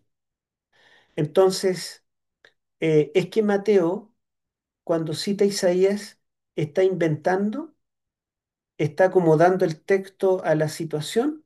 No, Mateo está citando de la misma traducción hecha por los hebreos. Y si ellos que estaban más cerca del tiempo de Isaías y conocían el idioma hebreo, no el idioma hebreo moderno, sino el idioma hebreo antiguo, traducen la palabra alma por virgen, entonces es una buena traducción, es correcta la traducción virgen. ¿Se dan cuenta? Bien. Este es solamente un ejemplo, ¿verdad? Isaías 7:14, que está hablando, está anunciando que van a ser un niño de una virgen. Y podríamos decir que tiene un primer cumplimiento en niños que nacen de una mujer que no es virgen, ¿verdad? Quizá la esposa de Isaías, quizá el rey Acaz. Sin embargo, esos niños no fueron protagonistas de una historia de salvación como Jesús de Nazaret. ¿M? Y en estricto rigor, el nombre Emanuel, Dios con nosotros, no se aplica a ellos, porque esos niños eran 100% humanos, pero no eran divinos. Y el Mesías, de acuerdo a Génesis 3:15 y al resto del Antiguo Testamento, debía ser divino. Solamente Jesús de Nazaret nace de una virgen y solamente Jesús de Nazaret podemos decir que Él es Emanuel, Dios con nosotros. ¿Mm? Ahora, si sumamos que de todos los manuscritos del Mar Muerto que fueron encontrados en fragmentos, el único rollo entero fue el de Isaías, ¿verdad? Y coincidió el descubrimiento con el nacimiento de la nación de Israel. Si sumamos datos históricos que corroboran la historia de estas profecías, por ejemplo, Ezequiel cuando enfrenta a Sennacherib había cavado un túnel, según la Biblia, que atravesaba toda la ciudad en forma subterránea y llevó el agua desde esta fuente hacia el otro extremo, que esto se creía que era un cuento, porque en ese tiempo supuestamente no había la tecnología como para cavar un túnel de más de medio kilómetro por debajo de tierra, hasta que en, en el siglo XIX se descubrió el túnel y une toda la ciudad de Jerusalén en forma subterránea y todavía pasa agua por allí. Y en la entrada está esta escritura que cuenta cómo se construyó el túnel. Y en la salida otra escritura más borrosa que menciona que el rey Ezequías, hijo de Acab, rey de Judá, hizo este estanque y el canal. Y también tenemos la evidencia de Sennacherib, que escribió en este prisma su victoria sobre el rey Ezequías, y él dice acá en este párrafo que destruyó todas las ciudades de Judá y que el rey Ezequías, aquí dice, el propio Ezequías, a ver, dice aquí, en esta parte, dice, a él mismo Ezequías encerré en Jerusalén su residencia real como un pájaro en una jaula. O sea, dice que lo tuvo encerrado como pájaro en la jaula y la pregunta, ¿y por qué no lo cazó? ¿Por qué no lo mató? ¿Por qué no acabó con Judá? Y la intención de Sennacherib después de conquistar los reinos de Palestina, era acabar con Egipto, pero no acabó con todas las ciudades de Judá, menos Jerusalén, a pesar de que Ezequías fue el cabecilla de esta conspiración contra él. Y después no volvió a pelear con Egipto. Y la Biblia dice que un ángel de Jehová mató a los 180.000 soldados asirios que iban para acabar con Judá y con Jerusalén. Entonces, todo esto va corroborando la historia bíblica y es interesante que los libros antiguos se escribían en rollos y se sellaban con un sello que estaba en el anillo del rey o del personaje que ponía el sello. Y esto que vemos acá es una bula. La bula es una pelota de greda porque el rollo se amarraba con una cuerda y en el nudo se colocaba una pelota de greda, se le imprimía el sello allí y se endurecía al sol o cercano a un fogón. Y una vez que la greda se endurece, la única forma de abrir el rollo era quebrando el sello. Y de esa forma se encargaban de que un libro quedara sellado y que nadie pudiera violar el contenido. ¿M? Y saben que es interesante. Bueno, Nabucodonosor cuando acabó con Jerusalén incendió la ciudad y los rollos se quemaron, pero muchas bulas sobrevivieron porque se endurecieron más con el calor. Aquí, por ejemplo, bueno, este no es bula, sino que es la piedra de un anillo. La piedra de un anillo de un siervo del rey Acaz, el rey que estamos viendo en el capítulo 7. Y aquí está escrito, aquí es el dibujo para que lo notemos, y dice Le Ushna, que significa perteneciente a Ushna, Obed, que significa siervo, Ahaz, que es el nombre Acaz. Está escrito de izquierda a derecha porque al imprimirlo va a quedar en la forma correcta, de derecha a izquierda, como escriben los hebreos. ¿M? Pero es interesante que en el año 1996 se encontró la bula del sello del rey Acaz, el rey que estamos viendo en el capítulo 7. Aquí está la impresión en greda. Yo puse dos fotos porque hay una más notoria que la otra. Acá, por ejemplo, bueno, aquí la primera parte está más clara acá. Aquí dice lee Ahaz, que significa perteneciente a Acaz. Después dice yo o Yeho Tam. Aquí no se nota la T, pero aquí se nota. Yeho, aquí es como una X en la T, Tam. Esta es la M, que significa hijo de Jotam. Y luego hay otra M y dice Melech, y Melech significa rey, Yehudá. O sea, aquí dice Acaz, hijo de Jotam, rey de Judá. Entonces, fíjense qué interesante, tenemos una confirmación histórica de que Acaz existió, fue rey de Judá y fue hijo de Jotam, tal cual como dice Isaías capítulo 7. En el año 2015, Eilad Mazar, una arqueóloga israelita, encontró esta bula de Greda también con el sello impreso del rey Ezequías. Acá está más nítido el dibujo. Dice Le, que significa perteneciente, G, C, Keahu, que es la palabra hebrea para Ezequías, perteneciente a Ezequías. Y aquí dice Ahaz, hijo de Acaz, Melech, que significa rey, Yehudá, o sea, perteneciente a Ezequías, hijo de Acaz, rey de Judá. ¿Mm? Y en el año 2018 la misma arqueóloga encontró este sello quebrado y dice Le Ye Shayahu, Naví. Naví es la palabra profeta. Y aunque está quebrado, ¿verdad? De todas maneras, acá se ve, mire, Le significa perteneciente, Ye, Sha, Ya, falta la U, pero significa perteneciente a Isaías. Naví son, miren, son cuatro letras. Aquí está la N, aquí está la B, aquí está la Y y ahí está la H muda al final, poco notoria, pero está Naví. Este es el sello del profeta Isaías, perteneciente a Isaías, el profeta.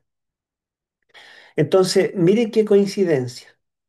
¿Sabían ustedes que de los 44 reyes que hubo en Israel y Judá, solo dos de ellos tenemos la bula, donde aparece el nombre y el cargo, que son justamente Acaz y Ezequías, los dos reyes con los cuales interactuó Isaías? De todos los profetas bíblicos, solo de uno tenemos un sello donde está su nombre y su cargo, y es Isaías. De todos los rollos del Antiguo Testamento, el único encontrado completo es el de Isaías. Esto parece casualidad, pero no es casual, ¿verdad? Isaías es el profeta mesiánico por excelencia. De todos los libros del Antiguo Testamento, el único que fue encontrado completo es el de Isaías.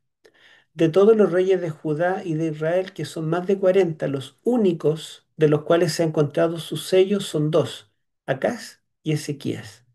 Estos son los únicos reyes con quienes Isaías interactúa en su libro y son los únicos contextos históricos de todo el libro, sumados a los registros asirios que corroboran estas historias, al túnel e inscripción de Siloé, a los descubrimientos de Laquis. Todo esto nos enfrenta a la misma pregunta que debieron responder Acaz y Ezequías. ¿Confías en Dios o confías en la capacidad humana? Y tengo una última. Isaías anuncia al Mesías sufriente en la sección del siervo, que viene después del episodio o del encuentro con el rey Ezequías. Entre paréntesis, Ezequías sí creyó. Cuando viene la amenaza y sale Isaías para darle la oferta, el rey cree. Ahora, después de creer, el rey se enferma e Isaías le dice que va a morir. El rey pide más años de vida. Entonces Isaías le dice que sí, y el rey allí pide una señal sobrenatural, que el sol retroceda, se le concede.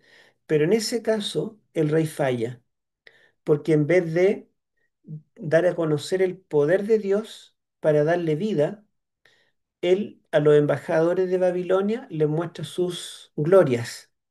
O sea, en vez de mostrar al Señor, se mostró a sí mismo, sus logros. Por lo tanto, tampoco Ezequías, a pesar de ser un rey bueno, era el Mesías, el hijo prometido a la casa de Judá. Por lo tanto, el hijo prometido no viene en los tiempos del Antiguo Testamento. Inmediatamente vienen los capítulos 40 al 55, donde dice que el Mesías será el siervo de Jehová, que no falla, y él paga los pecados del pueblo como cordero llevado al matadero. ¿Mm? Em, la moderna Israel que rechaza al Mesías sufriente surgió en 1948 cuando se encontraron los rollos del Mar Muerto. Los evangelios comienzan, por ejemplo, Marcos capítulo 1, los primeros 4 versículos comienzan anunciando el cumplimiento de Isaías 40, que da comienzo a los oráculos del siervo de Jehová, como cumplimiento del Nuevo Testamento. Volverse a Dios aún después de apostatar como Israel puede cambiar tu historia para siempre. ¿Mm? Ahora, en estos oráculos, y quizá en esto terminamos, cuando se anuncia este niño que va a nacer, yo les mostré que esta parte abarca los capítulos 7 al 11 de Isaías. En el 9 vuelve a anunciar este niño que va a reinar sobre la casa de Judá, y en el capítulo 11 vuelve a anunciarlo como naciendo a la casa de Isaí, los capítulos 7 al 11. Fíjense ustedes lo que logrará este niño cuando reine. Veamos el capítulo 11, ¿ya? De Isaías. Solamente leeremos el último pasaje y ahí terminamos. Eh, capítulo 11. Em, leamos desde el 5 hasta el 9. A ver si alguien lee, este es el último pasaje que vamos a leer. ¿Qué pasa cuando este niño nazca y tome el trono? 5 al 9, Amén. por favor. Y será la justicia cinto de sus lomos, y la fidelidad ceñidor de su cintura. Morará el lobo con el cordero, y el leopardo con el cabrito. Se acostará.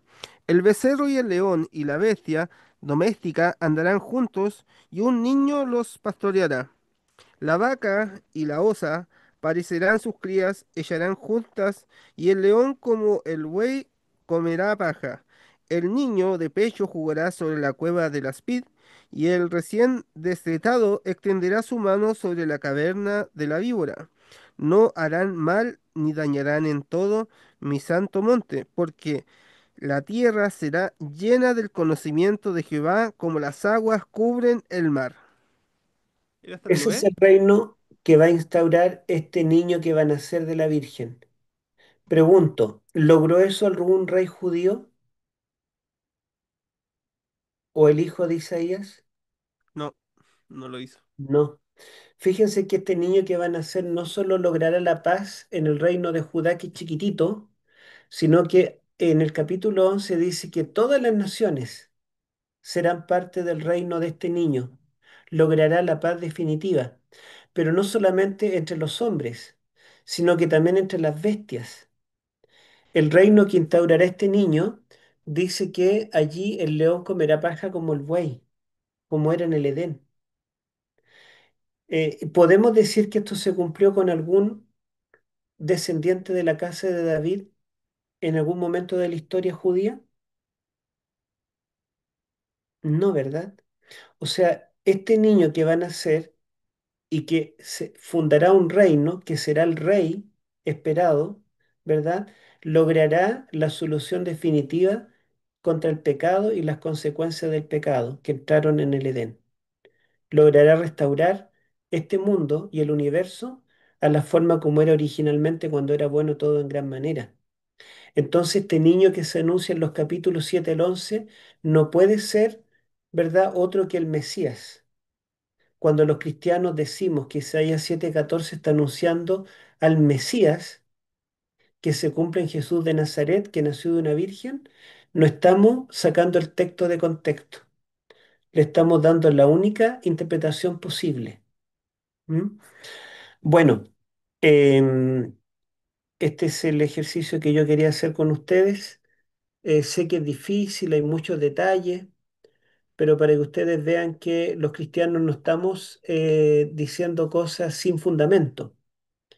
Y si nosotros dominamos bien el Antiguo Testamento, podemos ganar judíos para Cristo, porque no ganamos muchos judíos porque generalmente el mundo cristiano no domina mucho el Antiguo Testamento.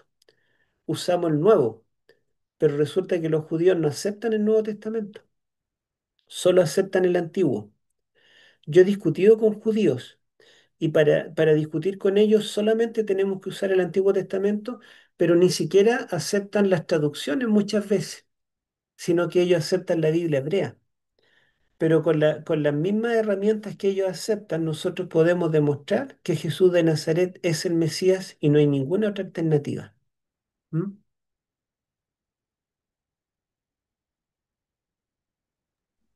Amén. Amén. Vamos a hacer. ¿Alguien que tiene alguna consulta al respecto? ¿Alguna duda Sí, que le haya quedado? sí, yo tengo una consulta. Ujú. Para poder hablar, en este caso con los judíos, sería bueno tener una Biblia que tuviera esa traducción, que ellos aceptaran, pero ¿cuál usted recomendaría? Bueno, en realidad cualquier traducción que usemos, porque si nosotros sabemos, por ejemplo, ustedes se aprenden estas palabras, se aprenden la palabra alma, la palabra betulá y lo que significa cada una, ya con eso ustedes pueden argumentar. Ahora, hay una Biblia judía traducida al inglés, no sé si habrá en castellano, que se llama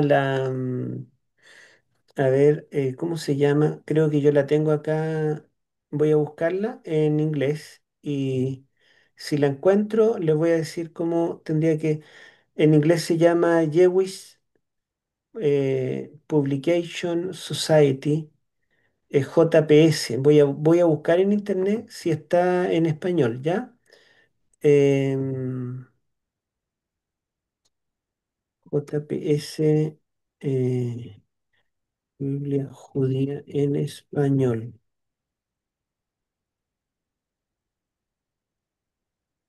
A ver,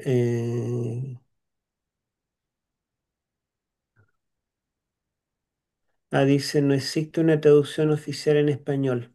Se llama JPS Tanaj, pero está solo en inglés. Sin embargo, existen, dice, otras traducciones judías al español y al inglés. A ver si encuentro aquí cuál. Mm, Otras traducciones aquí, hebreas, utilizadas por judíos. Estas traducciones pueden ser de diferentes niveles de formalidad y estilo. Ah, bueno, aquí habría que buscar en internet, ¿ah? Como para buscar alguna Biblia que ellos usen en español. Pero, pero cualquier Biblia o la que ellos quieran usar, lo importante es que ustedes conozcan el contexto. Porque, por ejemplo, si ustedes le leen, le dicen, bueno, demuéstrame que Jesús de Nazaret es el Mesías. Y ustedes le leen allí Isaías 7:14 que el Mesías va a nacer de una virgen. Ellos le dicen, pero es que aquí no está hablando del futuro, está hablando de algo de ese tiempo, del rey Acaz.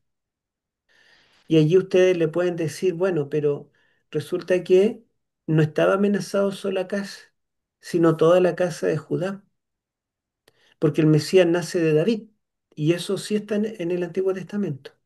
Y ustedes le pueden leer que allí en el versículo 13 hay un cambio, que primero del versículo 8 al 10 le está hablando al rey Acaz particularmente, pero que la profecía está anunciada a la casa de David. Y la casa de David es mucho más amplia que Acaz. Y ustedes también le dicen, bueno, pero acá dice que piden una señal y el niño que nazca va a nacer como una señal sobrenatural. Y no es sobrenatural que nazca un niño de una mujer que no es virgen. Entonces, todos esos argumentos son argumentos sólidos. ¿M? Y si le leen el capítulo 9 lo que ese niño logrará, y el capítulo 11 que ese niño logrará pacificar al mundo entero, incluso a los animales, eso no se cumplió nunca con ningún otro. No podría referirse a ningún rey ni del tiempo de Acaz ni de un tiempo posterior. Buen punto. Sería Interesante. una buena apologética ya, una defensa cristiana evangélica de lo que somos nosotros frente a un judío, sea un rabino, sea un hombre ortodoxo, ¿no? Porque no sé cómo serán los judíos más liberales, Pastor Héctor. Claro, hay distintas corrientes. Los que son, digamos, más religiosos, ellos van a defender, digamos, su postura de que Jesús es un impostor, que el Nuevo Testamento no es válido y que el Antiguo Testamento no anuncia al Mesías, pero que no ha venido todavía. Y frente a ellos nosotros podemos argumentar. Ahora hay otros que no creen en nada, pues hay otros que son ateos, qué sé yo, y que a ellos hay que convertirlos hablándoles del amor del Señor y que puede cambiar sus vidas, contándoles nuestro testimonio, mostrándoles cómo la gente cambia. Pero los judíos que, digamos, usan la escritura y conocen bien el hebreo, ellos van a argumentar, pues y tendríamos que usar justamente estos textos en forma apologética, una defensa del cristianismo. Ujú. Amén. Vamos a pedirle entonces, si no hay más preguntas, al profesor que nos despida con una oración. Amén. Un momento, Ore- voy a cortar primero antes de... Ya.